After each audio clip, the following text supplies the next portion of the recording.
ഹരിയോ. ഇന്നത്തെ that is June 20th പിന്നെ വൃത്തത്തിലെ ശൂന്യതയില് Guruji post ചെയ്ത് അതിനെ ആസ്പദിച്ചാണ് ഇപ്പൊ പറയുന്നത്. അപ്പൊ ആദ്യത്തെ പോയിന്റ് എന്താണെന്ന് പറഞ്ഞാല് പിന്നെ ഒരു ഉദാഹരണം വഴിയാണ് ഒരു കാഴ്ചക്കാരൻ എങ്ങനെയാണ് ഒരു സ്ഥാനത്ത് നിന്ന് മാനത്തെ നിരീക്ഷിക്കുന്നതെന്ന് ബേസ് ചെയ്താണ് ആ പോയിന്റിലോട്ട് വരുന്നത്. അതായത് ഒരാള് പിന്നെ ഒറ്റൊരു പോയിന്റിൽ നിന്ന് ഒരേ ഒരു സ്ഥാനത്ത് നിന്ന് നോക്കുന്ന ആ മാനം അത് പല സമയത്തായിട്ട് കാണുമ്പം രാത്രിയില് പ്രഭാതത്തില് നട്ടുച്ചയ്ക്ക് വൈകുന്നേരം ഇങ്ങനെ കാണുമ്പം പിന്നെ വർണ്ണ വ്യതിയാനങ്ങളും രൂപപരിണാമങ്ങളും ഒക്കെ കാണുന്നു. അപ്പോ ഇത് കാണുമ്പോൾ പിന്നെ ശ്രദ്ധിക്കുമ്പോൾ അറിയും, ഈ കാഴ്ച കാണുമ്പോൾ അറിയും ഓരോ നിമിഷവും മാനത്തിന്റെ കാഴ്ച പിന്നെ മാറിക്കൊണ്ടിരിക്കുകയാണ്. ആ കാഴ്ചയ്ക്ക് തുടർച്ചയില്ല. അതായത് പോസ് പോലെ ഇല്ല ഓരോരോതിന്. അതായത് ക്ഷണികം ആണ്. ഓരോ കാഴ്ചകളും ക്ഷണികമാണ്. ഈ ഒരു നിമിഷത്തെ റിയാലിറ്റി, അത് ഈ ഒരു നിമിഷത്തെ കാഴ്ച ദാറ്റ് ഇസ് എ റിയാലിറ്റി, അത് സത്യം എന്ന് പറയുന്നത്. പിന്നെ പരിണാമ വിധേയം ആണ്. എങ്കിലും ആ നിമിഷത്തിലെ കാഴ്ചയെ നിരീക്ഷിക്കും എങ്കിൽ മാത്രം ആ നിമിഷത്തിലെ പിന്നെ പരിണമിക്കുന്ന സത്യം അറിയുകയേ ഉള്ളൂ. ആ ക്ഷണിക കാഴ്ച അനുഭവിക്കാൻ പിന്നെ പറ്റുകയുള്ളൂ. അപ്പോഴേ പറ്റുകയുള്ളൂ. ആ മോമെന്റിൽ നമ്മൾ അത് അവിടെ ഫുള്ളി അവെയറായിട്ട് നിന്നാൽ അതിന് തുടർച്ചയില്ല. അത് മാറിക്കൊണ്ടിരിക്കുന്നു. പക്ഷെ ആ മാറിക്കൊണ്ടിരിക്കുന്നതെല്ലാം നമുക്ക് പിന്നെ കാണാൻ പറ്റുന്നതാണ്. എന്നാൽ കണ്ടത് സത്യമായി തോന്നിയാൽ ഒരു നിമിഷത്തിലെ കാഴ്ച ആ പിന്നെ സ്കൈയില്. അപ്പോ ഇതിനു മുമ്പേ നമ്മുടെ ഇത് ഇങ്ങനിപ്പം ഗുരുജി പോയിന്റ് പറഞ്ഞപ്പം നമ്മുടെ 2 ക്ലാസ് മുമ്പേ പിന്നെ ഗുരുജി പിന്നെ മനസ്സിനെ ഒന്ന് ശ്രദ്ധിക്കുമ്പം പുറത്തുനിന്ന് ഒരു ആരെങ്കിലും നോക്കുന്നുണ്ടോ അങ്ങനെ പറഞ്ഞൊരു ടോക്ക് ഉണ്ടായിരുന്നു. അതില് പിന്നെ ഒരു പോയിന്റ് ഒരു സെക്കൻഡ് 3rd പാരഗ്രാഫിൽ പറയുന്നുണ്ട്. നാം പലർക്കും പിന്നെ ഒരാള് പറയുന്നത് കേൾക്കാൻ താല്പര്യമില്ല, അവര് മനസ്സിലാക്കാനാണ് ശ്രമിക്കുന്നതെന്ന് ആ പോയിന്റ് പറഞ്ഞിട്ടുണ്ട്. അപ്പോ കേൾക്കാൻ പറ്റുന്നില്ല അവിടെ പറഞ്ഞത് തന്നെ ഇവിടെ കാണാൻ പറ്റുന്നില്ല എന്ന് പറഞ്ഞാൽ വെറുതെ കണ്ടാൽ മതി. ഒരു പൂവിനെ കണ്ടാൽ അതിനെ കാണുക, അത്രയേ ഉള്ളൂ. അല്ലെങ്കിൽ വല്ലതും ബേർഡ്സ് ആരെങ്കിലും പറയുകയാണെങ്കിൽ അവരെ കേൾക്കുക, അത് മതി. അതിനകത്ത് മൈൻഡ് വെച്ച് ഇന്റർപ്രിട്ടേഷനിലോട്ട് പോകരുതെന്ന്.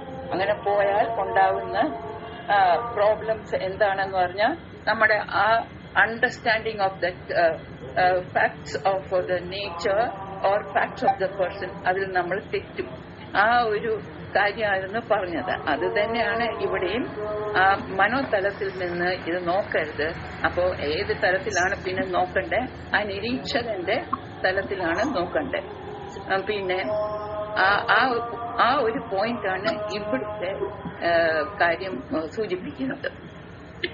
പൂവിനെ നോക്കിക്കാണൂ, അല്ലെങ്കിൽ തെറ്റിദ്ധാരണ ബേസ് ചെയ്ത് ശരിയായ പിന്നെ ഒരു അണ്ടർസ്റ്റാൻഡിങ് ഉണ്ടാവില്ല. അതുകൊണ്ടാണ് അത് മിസ്അണ്ടർസ്റ്റാൻഡിങ് വരാതിരിക്കാനാണ് അങ്ങനെ പറയുന്നത്. അത് പിന്നെന്തായിട്ടിരുന്നാലാണ് നിരീക്ഷനായിട്ടിരുന്നാലേ പറ്റുള്ളൂ. ആ നിമിഷത്തിൽ പിന്നെ പ്രസന്റിൽ നിന്ന് അത് കാണുക. അപ്പോൾ ഈ അടുത്ത പാരഗ്രാഫില് ഈ നിമിഷത്തിൽ എല്ലാ കർമ്മങ്ങളും ചെയ്ത് മനസ്സ് ഡെവലപ്പ് ചെയ്ത് നിരീക്ഷണം ചെയ്ത് ഒരു നിമിഷത്തിലെ സത്യത്തെ പിന്നെ കാണുവാൻ കാണാൻ പറ്റണം. അപ്പോ അത് ഒരു കാഴ്ചയും പിന്നെ ഓരോരോ കാഴ്ചയും അങ്ങനത്തെ ഓരോരോ കാഴ്ചയും നിരീക്ഷകൻ കാണുന്ന ഓരോ കാഴ്ചയും അതത് പുതിയതാണ്. There is a newness to it. അപ്പോ അങ്ങനെ വരുമ്പം ആ രീതിയിൽ പോവുകയാണെങ്കിൽ ആ സത്യം കാണുന്ന ആ സത്യമെല്ലാം അത് ചലിക്കുന്നുണ്ടായിരിക്കാം. പക്ഷെ നിരീക്ഷകൻ ചലിക്കത്തില്ല എന്ന് ഒരു കാര്യം ഓർക്കേണ്ടതാണ്. അപ്പൊ അങ്ങനെ കാണുക മാത്രം ചെയ്താൽ ഉള്ളൂ വ്യാഖ്യാനം ഇല്ലാതെ പിന്നെ ഉള്ള ഒരു കാഴ്ചയായിട്ട് മാറുന്ന. അതിനാണ് ഈ ബോധിക്കാഴ്ച എന്ന് പറയുന്നത്. അപ്പോ നിരീക്ഷകന്റെ തലത്തിൽ നിന്നാലേ ആ ബോധിക്കാഴ്ച കിട്ടുകയുള്ളൂ. അത് ഒരു പോയിന്റാണ് സെക്കൻഡ് പാരഗ്രാഫ്. തേർഡ് പാരഗ്രാഫിൽ വേറെ ഒരു പോയിന്റ് കൂടെ പറയുന്നുണ്ട്. അതായത് പുതിയതിനെ കാണുന്നത് സത്യമാണ്. അതാണ് ആ പോയിന്റ്. പുതിയതിനെ കാണുന്നതാണ് സത്യം.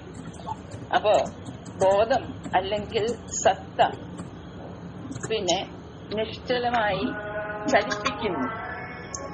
അപ്പോ എന്തോ സൃഷ്ടിക്കുന്നു. അതുകൊണ്ട് ചില വികാരങ്ങൾ, ആനന്ദം, സന്തോഷം, പിന്നെ നിരാശ, ആശ, ദുഃഖം, ഇതെല്ലാം പിന്നെ സൃഷ്ടിക്കുന്ന അതും നിരീക്ഷണ തലത്തിൽ കാണുവാണെങ്കിൽ അത് സത്യമാണ്. അതും സത്യമാണ്. അപ്പോ ബോധം ചലിപ്പിക്കുന്നു എന്ന് പറഞ്ഞാൽ നമുക്കറിയാമല്ലോ, ബോധം നിശ്ചലമായിരിക്കും. പക്ഷെ പിന്നെ അപ്പൊ അങ്ങനെ ആ വികാരങ്ങൾ വരുമ്പം എന്താ ചെയ്യണ്ടേ? അവിടെ പറയുന്നത് മനസ്സ് അതിൽ തൊടാതെ ആ സത്യത്തെ നിരീക്ഷിക്കുക. പിന്നെ അങ്ങനെ കാണുവാൻ ഇതിനൊരു സിഗ്നിഫിക്കൻസ് ഉണ്ട്. ഈ രണ്ടാമത്തെ പോയിന്റിന് ആ നിരീക്ഷക തലത്തിൽ നോക്കുന്നത് അതിനൊരു സിഗ്നിഫിക്കൻസ് ഉണ്ട്. അപ്പൊ വികാരങ്ങൾ മനസ്സിൽ വരുമ്പം ചലനാത്മക മനസ്സാവുമ്പം അങ്ങനെ അതിനെ നോക്കിക്കാണണം.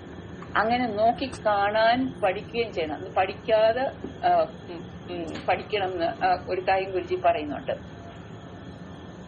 പിന്നെ എല്ലാം നിരീക്ഷണ തലത്തിൽ നോക്കിയാൽ എല്ലാം പുതുതായി കാണുക.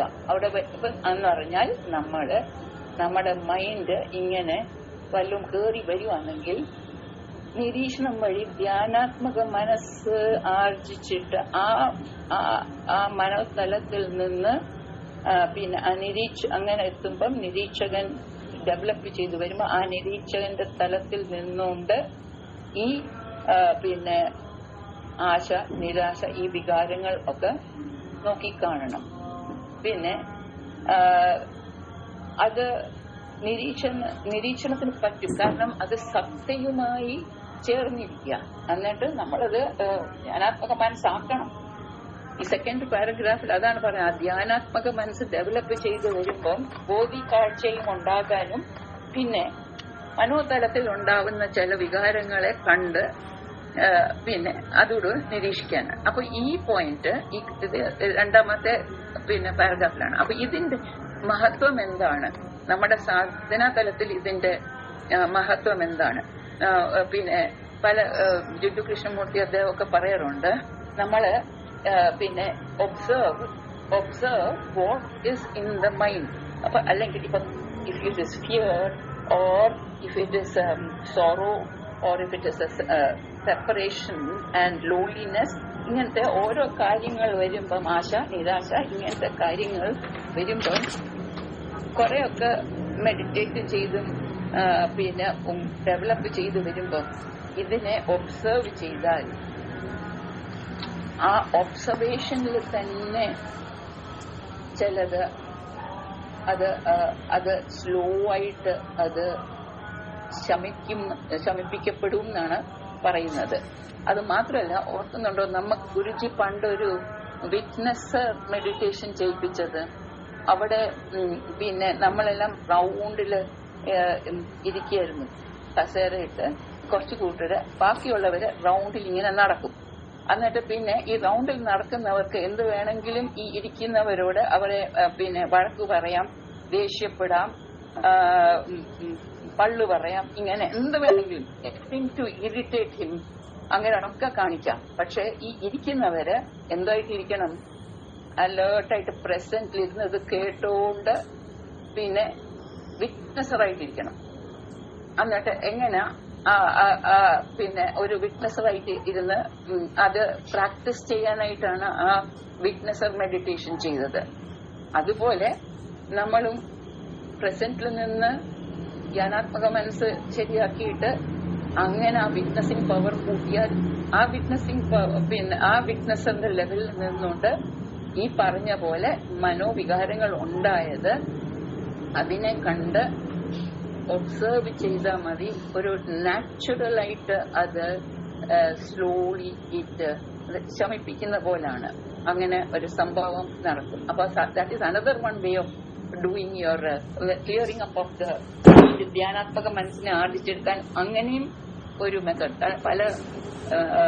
അപ്പൊ ഇന്ന് പിന്നെ നമ്മുടെ ഗിരിധരൻ സാർ വിളിച്ചായിരുന്നു. അപ്പൊ ഇങ്ങനെ പറഞ്ഞപ്പോ ഞാൻ പറഞ്ഞായിരുന്നു, ഇങ്ങനെ ഈ ഓഷോയും മറ്റവരും ഒക്കെ ഈ രീതിയിൽ നിരീക്ഷണം പറയുമ്പോ ഇത് നാച്ചുറൽ ഡെത്ത് സംഭവിക്കും ഓഫ് മെനി തോട്ട്സ് എന്ന് പറഞ്ഞപ്പോ പറയുകയും ചെയ്തു.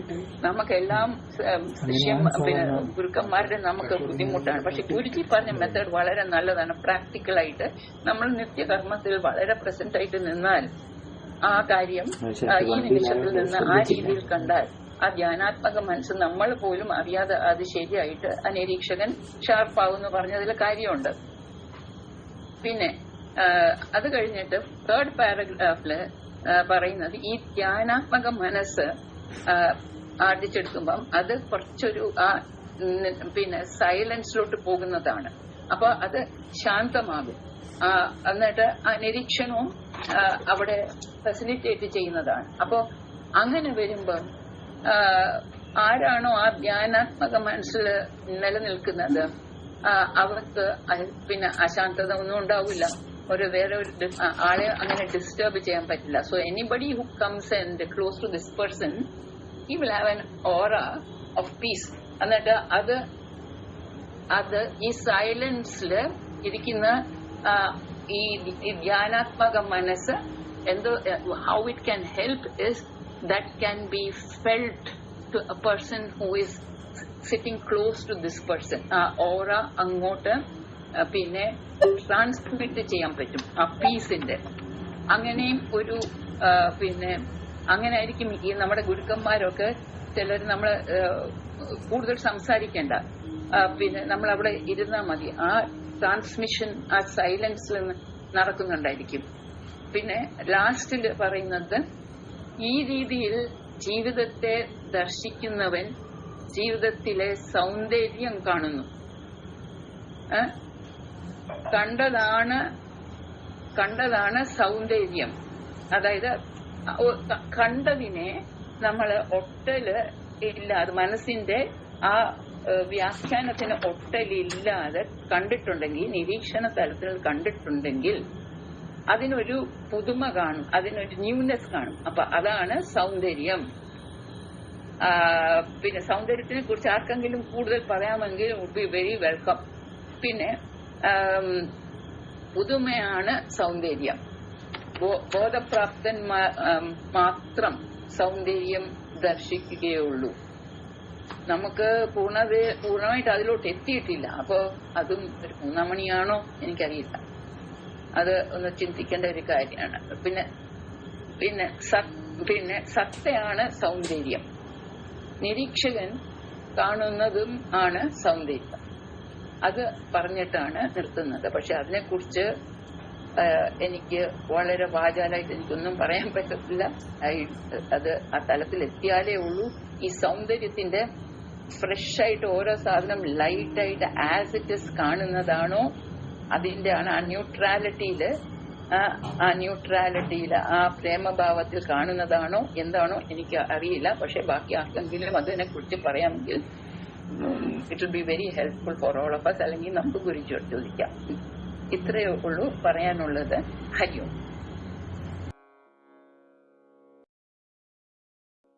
ഹരി ഓം.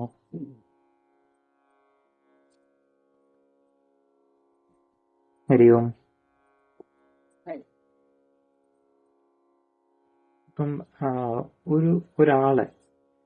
ഒരാളെ സ്പിരിച്വൽ എന്ന് പറയണമെങ്കിൽ അയാൾക്കുള്ള ഒരു ക്വാളിറ്റി എന്ന് പറയുന്നത് അയാള് പരിവർത്തനത്തിന് വിധേയമാകാൻ നിന്നു കൊടുക്കുന്നവനായിരിക്കണം. അങ്ങനെയുള്ള ആളെയാണ് അയാളെ സ്പിരിച്വൽ എന്ന് പറയുന്നത്. ഒരു സാധകൻ എപ്പോഴും ഒരു പരിവർത്തനത്തിന് വിധേയമായിക്കൊണ്ടേയിരിക്കുന്ന ഒരാളാണ്. അപ്പം അതായത് അവന്റെ യാത്ര അങ്ങനെയാണ്. ആ യാത്ര ചെയ്യുമ്പോൾ അവനെ തന്നെ നിരീക്ഷിച്ച് അവന്റെ മനസ്സിനെയും ബുദ്ധിയെയും എല്ലാം നിരീക്ഷിച്ചുകൊണ്ട് മുന്നോട്ട് പോകുമ്പോൾ അവൻ സ്വാഭാവികമായിട്ട് എന്ത് സംഭവിക്കും? അവനിൽ പരിണാമം സംഭവിക്കും.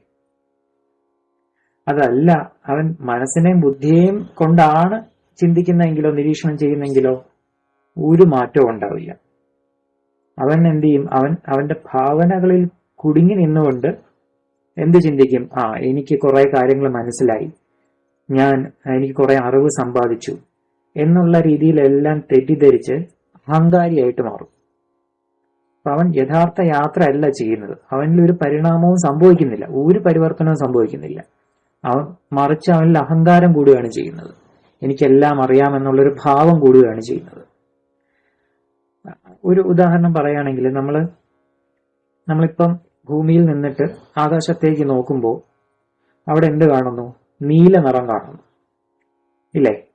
ആ നീല നിറം എന്തുകൊണ്ട് കാണുന്നു എന്നുള്ളത് നമ്മൾ സ്കൂളിൽ പഠിച്ചിട്ടുണ്ട്.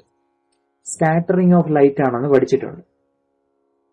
അപ്പം ശരിക്കും അവിടെ നീല നിറം ഉണ്ടോ ഇല്ലേ എന്നുള്ളത് നമ്മൾ അപ്പോൾ ചിന്തിക്കില്ല.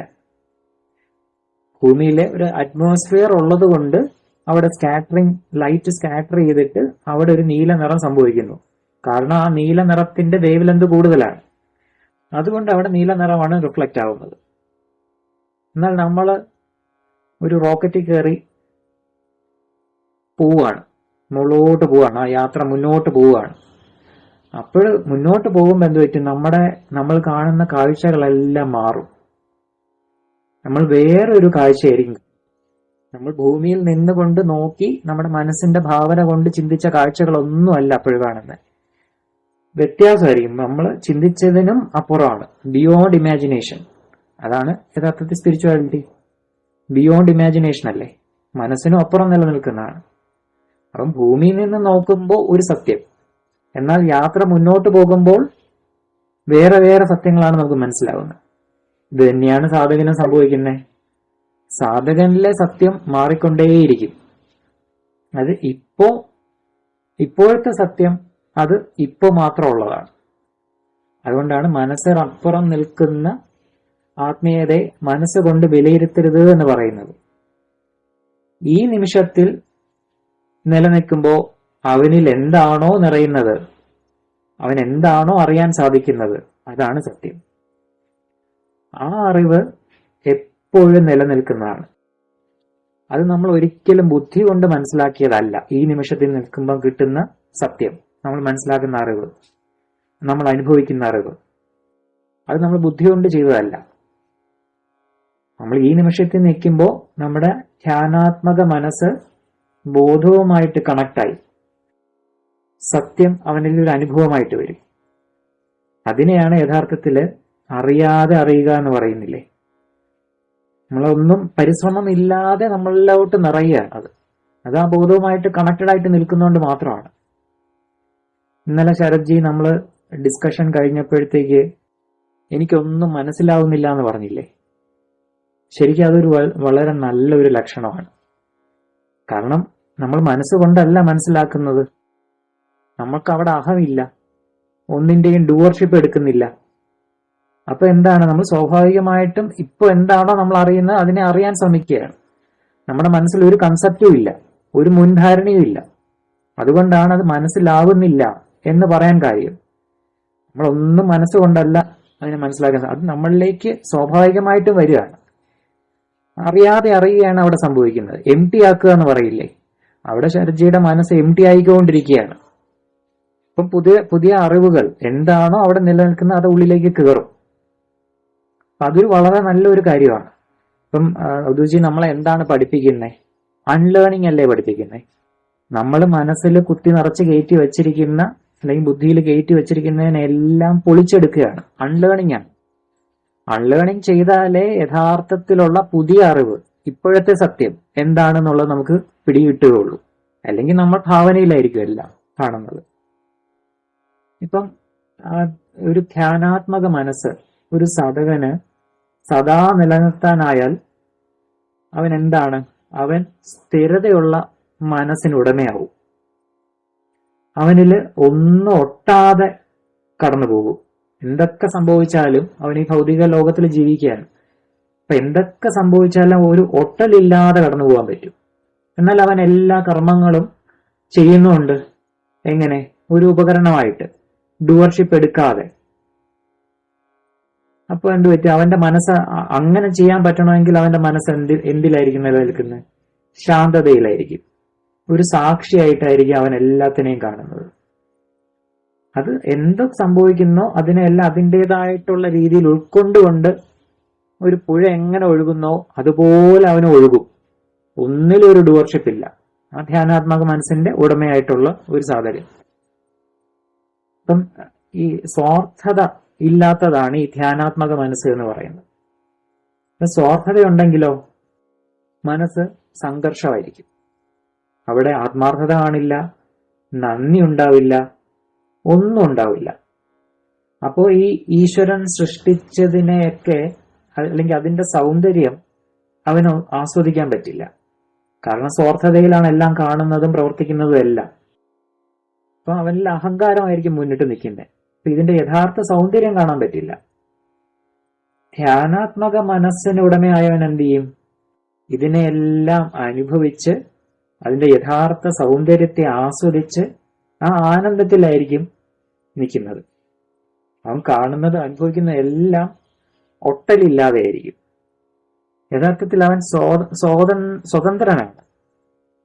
ആ സ്വാതന്ത്ര്യം നൽകുന്ന ഒരു സന്തോഷമുണ്ടല്ലോ, ഒരു സാധകന് അത് അനുഭവിക്കാൻ സാധിക്കുന്നുവെങ്കിൽ അതിന്റെ അർത്ഥം അവൻ ആ നിരീക്ഷകനില്ലേ, അവനിലെ നിരീക്ഷകൻ സദാ സത്തയുമായിട്ട് ബന്ധപ്പെട്ടിരിക്കുന്നു എന്നുള്ളതാണ്.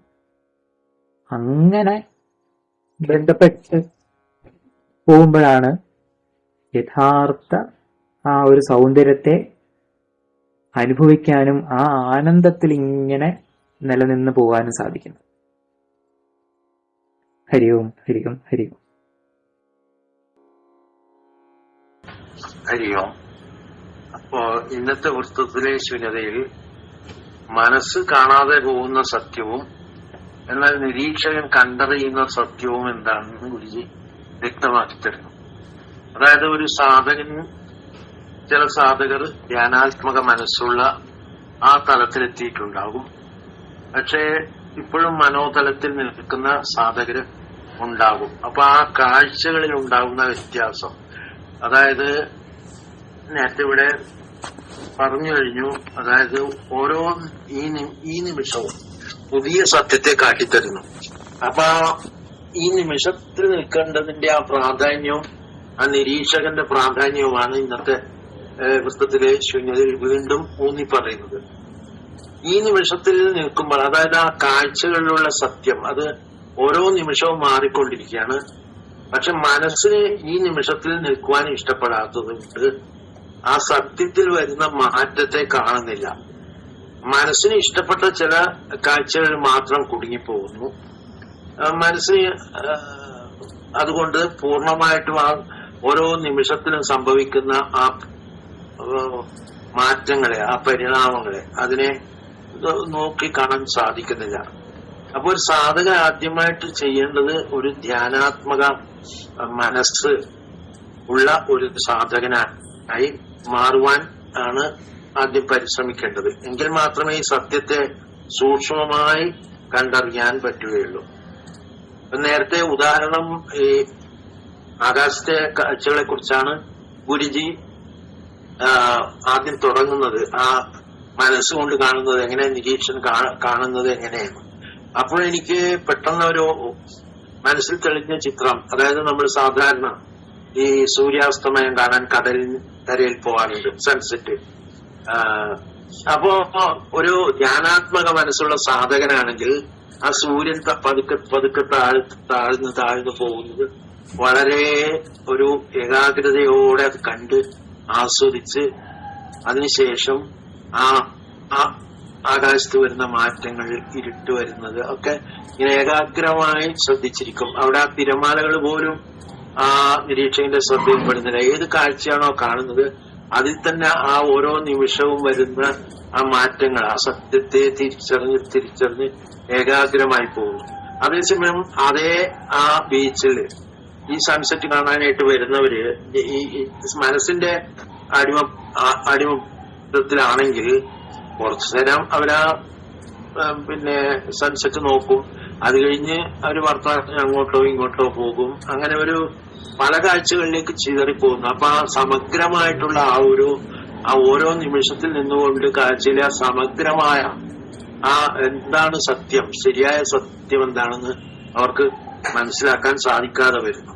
അപ്പൊ ഇവിടെ മനസ്സ് ഇഷ്ടപ്പെട്ട കാഴ്ചയോടൊപ്പം ചലിക്കുമ്പോൾ നിരീക്ഷകൻ കാഴ്ചകളിൽ വരുന്ന സത്യത്തിന്റെ ചലനങ്ങളെ നിരീക്ഷിക്കുന്നു.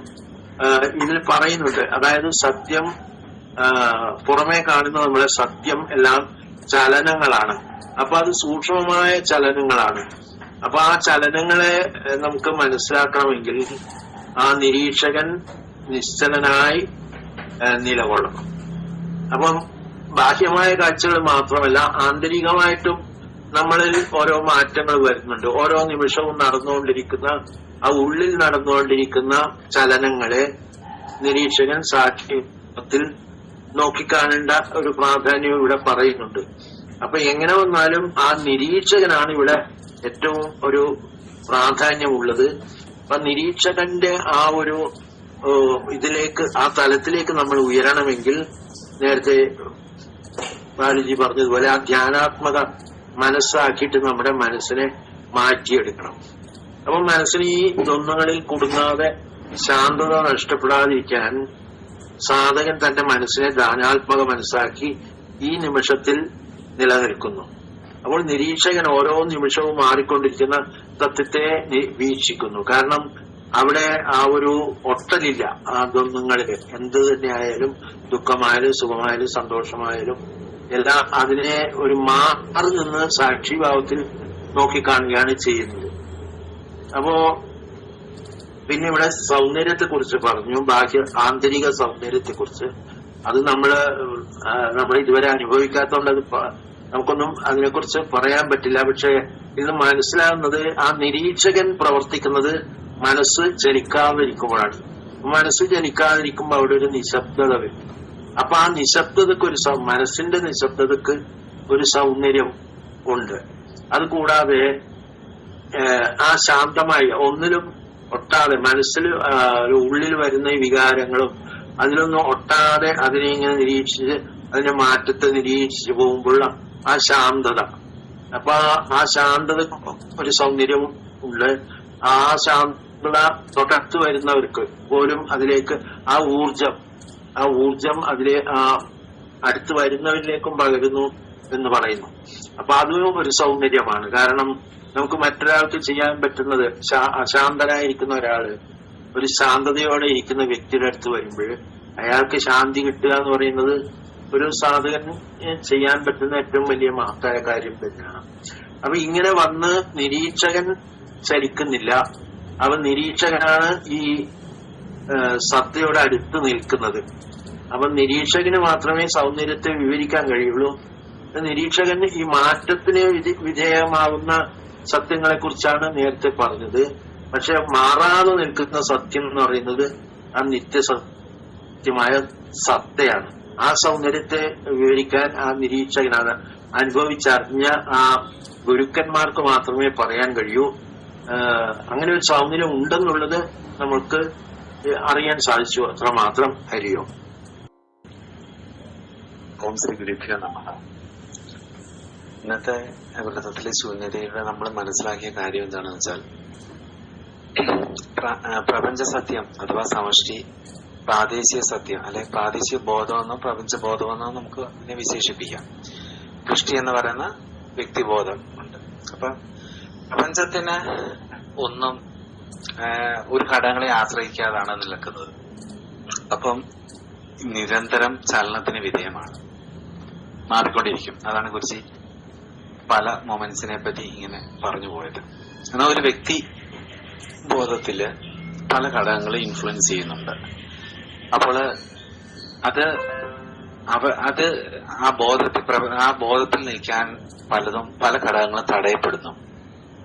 അപ്പം അത് എന്തിന് കാരണമാകുന്നു? നമ്മളുടെ നിരീക്ഷണത്തിന്, അല്ലെ നമ്മുടെ മനസ്സാണ് അതിന് കാരണമായിട്ട് നിൽക്കുന്നത്. കാരണം ഒരു പുഴയെ 2 പ്രാവശ്യം കാണാൻ പറ്റില്ല എന്നെ കുറിച്ച് പറയാറുണ്ട്. ഒരു പ്രാവശ്യമേ കാണാൻ പറ്റുള്ളൂ. പക്ഷെ നമ്മുടെ മൈൻഡ് പലതിലും സ്റ്റിക്കും ഓൺ ചെയ്ത് നിന്നിട്ട് ആ പുഴയുടെ ഒഴുക്കിലൂടെ നമ്മളെ സഞ്ചരിക്കാൻ അനുവദിക്കുന്നില്ല. എന്ന് പറഞ്ഞാൽ എസ്പെഷ്യലി പറഞ്ഞാല് നിരീക്ഷണത്തിന് സാധ്യത നമ്മളിൽ സൃഷ്ടിക്കപ്പെടുന്നില്ല. അപ്പോൾ നമ്മൾ മനസ്സിലാക്കേണ്ട ഒരു കാര്യമുണ്ട്, മനസ്സ് എപ്പോഴും പ്രസന്റിൽ നിൽക്കാൻ ആഗ്രഹിക്കുന്നില്ല. എന്തുകൊണ്ടെന്നാൽ മനസ്സ് പലതിലും പിടിച്ച് നിൽക്കാനാണ് താല്പര്യം. അപ്പോൾ ഈ മനസ്സിനെ എങ്ങനെ നമുക്ക് നിയന്ത്രിക്കാൻ സാധിക്കും? അല്ലെ മനസ്സിന്റെ ഈ അവസ്ഥയെ എങ്ങനെ നമ്മളുടെ നിരീക്ഷണ ബുദ്ധി വളർത്തിക്കൊണ്ട് വരിക എന്നുള്ളതാണ്. കാരണം ഈ കാണുന്നതെല്ലാം കാഴ്ചകൾ മാത്രമാണ്, അതിനെ ഇന്റർപ്രറ്റ് ചെയ്യേണ്ട കാര്യമില്ല എന്ന് തോന്നി തുടങ്ങി കഴിഞ്ഞാൽ തന്നെ നമുക്ക് കുറച്ച് ചിന്തകളിലെ കുറയ്ക്കാൻ സാധിക്കും. ചിന്തകളിലൂടെയാണ് കർമ്മം ഡെവലപ്പ് ചെയ്യുന്നത്. അപ്പൊ തീർച്ചയായിട്ടും ഇതെല്ലാം ആ മനസ്സിന്റെ കളിയാണെന്ന് മനസ്സിലാക്കാൻ സാധിക്കണം. അപ്പോൾ ഇതിൽ നിന്ന് വ്യക്തമാകുന്നത് മറ്റൊരു എന്ന് പറയുന്നത്, നമ്മളില് ധ്യാനാത്മകമായ മനസ്സ് ഡെവലപ്പ് ചെയ്യണം എന്ന് കുറിച്ച് പറയാറുണ്ട്. അല്ലെങ്കിൽ നമ്മളത് ചെയ്ത് മുന്നോട്ട് പോകേണ്ടി വരും. ധ്യാനാത്മക മനസ്സ് യാതൊന്നുമായിട്ടും ചേർന്നില്ല. മനസ്സില്ലാത്ത അവസ്ഥ തന്നെയാണ്, അല്ലെ മനസ്സിലെ ഇന്റർപ്രിട്ടേഷൻ ഇല്ലാത്ത അവസ്ഥയാണ് ധ്യാനാത്മക മനസ്സ്. അതിൽ നിലകൊണ്ട് നമ്മൾ മുന്നോട്ട് പോകുമ്പോൾ നിരീക്ഷണം ശക്തമാകും. നിരീക്ഷകൻ ധ്യാനാത്മക മനസ്സിൽ ഉണർന്നിരിക്കും. നമ്മൾ കാണുന്ന കാഴ്ചകൾ അതൊന്നും നമ്മളെ ബാധിക്കുന്നില്ല. നമ്മളുടെ എങ്ങനെയാണോ നമ്മളെ ചിന്തകളെ ഒബ്സർവ് ചെയ്യുന്നത്, അതേപോലെ നമ്മളുടെ കാഴ്ചകളെ. അപ്പൊ ഇതിൽ നിന്ന് നമ്മൾ വ്യതിരിക്തമായിട്ടും മനസ്സിലാക്കേണ്ട ഒരു ഘടകം എന്താണെന്ന് വെച്ചാൽ, നിരീക്ഷണ ബുദ്ധി വളരാതെ നമുക്ക് മുന്നോട്ട് പോകാനാവില്ല. നമുക്ക് ആ സത്യത്തെപ്പറ്റി അറിയാൻ സാധിക്കില്ല. കാരണം നമ്മൾ സത്യയിലേക്ക് എൻ്റർ ചെയ്യുന്നതിന്റെ ചവിട്ടുപടിയാണ് നിരീക്ഷകൻ എന്ന് പറയുന്നത്. അപ്പോൾ സത്യമായി ചേർന്നിരിക്കുമ്പോൾ നിരീക്ഷകൻ കാണിച്ചു തരുന്ന കാഴ്ചകൾ സത്യമുള്ളതാണ്. അപ്പോൾ ആ സത്യത്തെ അറിഞ്ഞുകൊണ്ട് മുന്നോട്ട് പോകാൻ മനസ്സൊരിക്കലും സമ്മതിക്കില്ല. ബാക്കി കാര്യങ്ങളൊക്കെ മറ്റുള്ളവർ പറഞ്ഞിട്ടുണ്ട്. ഞാനൊരു കഥയും കൂടെ പറയാം. ഗുരുജി പറഞ്ഞു തന്നൊരു കഥയാണ് സൗന്ദര്യത്തെ പറ്റി. ഒരു രാജ്യത്ത് ഒരു രാജാവ് ഉണ്ടായിരുന്നു. അദ്ദേഹം ഭയങ്കര ലോഭിയായിരുന്നു. എന്നുവെച്ചാൽ ലോഭി എന്ന് ഉദ്ദേശിക്കുന്നത് അദ്ദേഹം എന്തൊക്കെ കണ്ടാലും അദ്ദേഹത്തിന് സ്വന്തമാക്കണം എന്നുള്ളൊരു ആഗ്രഹമുള്ള വ്യക്തിയാണ്. അപ്പോൾ ഒരു വട്ടം ഇതേപോലെ രാജവീതികളിലൂടെ നടന്നു പോയപ്പോൾ ഒരു സുന്ദരിയായ സ്ത്രീയെ കണ്ടു. അപ്പോൾ അതുവരെ കാണാത്തൊരു സൗന്ദര്യം കണ്ടപ്പോൾ ഇത് സ്വന്തമാക്കണം. പക്ഷെ അവര് ഒരു ഭക്തൃമതിയായ സ്ത്രീയായിരുന്നു. അപ്പോൾ അവരുടെ വീട്ടിൽ ചെന്ന് പ്രണയാഭ്യർത്ഥന നടത്തി. ഇങ്ങനെ എന്ത് ചെയ്യാം, അവിടുത്തെ രാജ്ഞിയായി വാഴിക്കാം, കാരണം നിന്റെ സൗന്ദര്യം എന്നെ അതുപോലെ ആകർഷിച്ചു എന്നൊക്കെ പറയും. പക്ഷെ ഇവരുടെ ഈ സുന്ദരിയുടെ ഭർത്താവ് ഒരു വ്യാപാരിയാണ്, ആ സ്ഥലത്തില്ല. അപ്പോൾ ഇവരെ സംബന്ധിച്ചിടത്തോളം രാജാവ് അദ്ദേഹത്തിന് പാതിവത്യ ധർമ്മം അനുഷ്ഠിക്കുന്ന രീതിയായതുകൊണ്ട് ഒരിക്കലും ഈ രാജാവിന്റെ വാഞ്ചയെ സാധൂകരിക്കാൻ ശ്രമിച്ചില്ല. അപ്പോൾ ഇവര് കുറച്ച് ബുദ്ധിമതിയായിരുന്നു. അവര് പറഞ്ഞത് എന്താണെന്ന് വെച്ചാൽ, ഒരാഴ്ച കഴിഞ്ഞിട്ട് അങ്ങ് വരൂ, അപ്പോഴത്തേക്ക് ഞാനൊരു തീരുമാനത്തിലെത്താം. അപ്പോൾ എന്താണെന്ന് വെച്ചാൽ പറയാമെന്ന് പറഞ്ഞു. അപ്പം ഇപ്പൊ രാജാവ് ഭയങ്കര സന്തുഷ്ടനായി കൊട്ടാരത്തിലേക്ക് പോയി.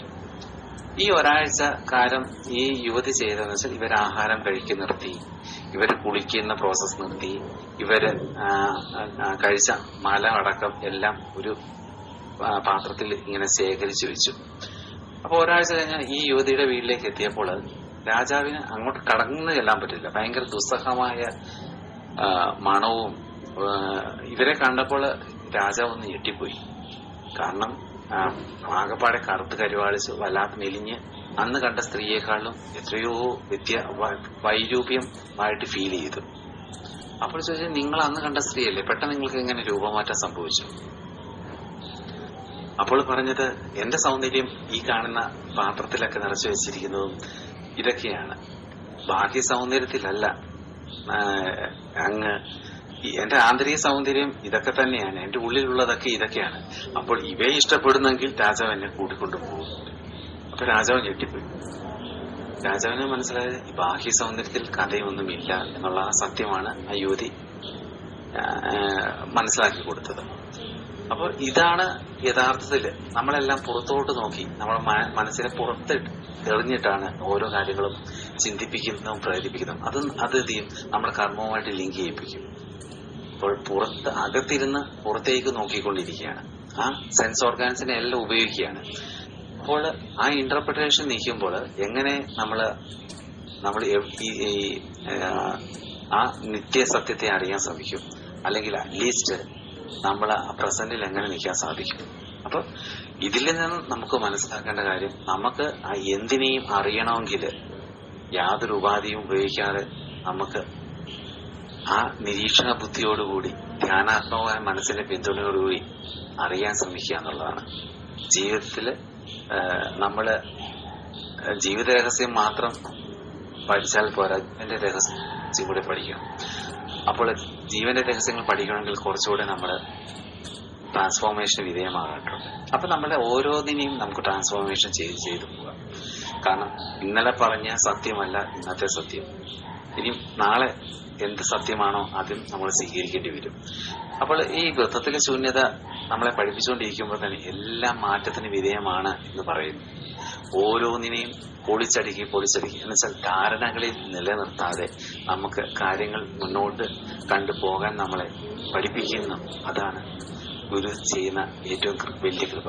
അപ്പൊ ആ ടീച്ചിങ്സ് ആണ് നമ്മൾ എന്ത് ചെയ്യുന്നത്, നമ്മളെ ബോധത്തിലേക്ക് നയിക്കുന്നതെങ്കിൽ ആ ടീച്ചിങ്സിനെ നമ്മൾ ശ്രദ്ധാപൂർവം നമ്മൾ മനസ്സിലാക്കി അതിനോട് ഒത്ത് സഞ്ചരിക്കാൻ നമുക്ക് സാധിച്ചെങ്കിൽ മാത്രമേ നമുക്ക് സമർപ്പണം പൂർത്തീകരിക്കുന്നു, അല്ലെങ്കിൽ സമർപ്പണത്തിലാണെന്ന് നമുക്ക് മനസ്സിലാക്കാൻ സാധിക്കും. ഹരി ഓം. ഓം ശ്രീ ഗുരുഭ്യോ നമഃ.